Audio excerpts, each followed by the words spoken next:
Hello guys! For today's video, mag-unbox ako nitong aking in-order sa Black App na pampaganda. Yan. So, ay binili ko sa Ever Organics. Marami po kasing doon. Marami po kasing mga review doon na maganda daw itong product na ito. Kaya napabili talaga ako.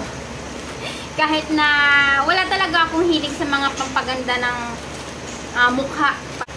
Pag may mga nakikita po talaga akong product, kasi mahilig ako mag-scroll sa Black App. So, nakakakita ako na magagandang review ng product. Kahit hindi ko talaga siya interest bilhin, nagkakaroon ako na interest. At, ayun, eto na nga guys. Nabili ko na.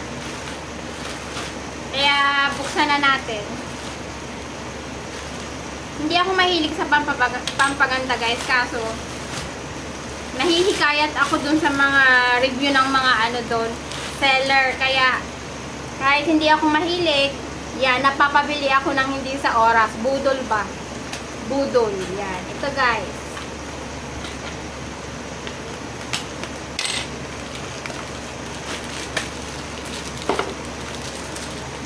Wow.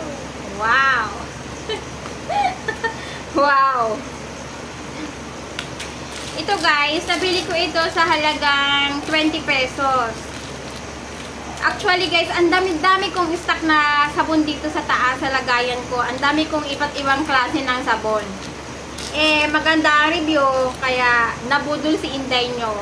Yan. Ito, green papaya salicylic acid face and body soap. Yan. Itatry ko siyang gamitin guys kung effective ba ito sa akin. Kasi kahit anong talagang product ang gamitin ko, hindi talaga ako pumuputi. Talagang natural color ko na ang pagka-morena. Hindi nga ata morena matatawag kasi maitim talaga ako guys.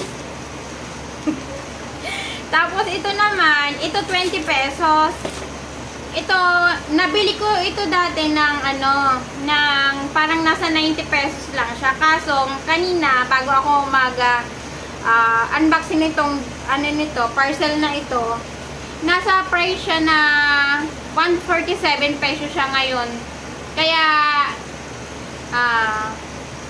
natutuwa ako kasi nabili ko siya ng nasa halagang 90 pesos lang. Tapos ngayon, back to na siya, normal price. Ito naman ay papaya serum soothing gel. Yan. Ito ay 150 ml.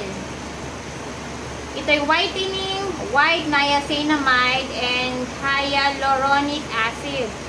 Paraben free and alcohol free na siya. Kaya, sana naman, kung magaganda yung review ng mga seller doon na maganda daw sa kanila, sana naman guys, effective din sa akin itong product na ito kasi nga, medyo maselan yung aking mukha.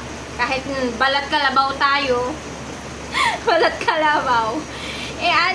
Sobrang selan ang mukha ko. Pag hindi siya match yung product na ginagamit ko, hindi, match sa aking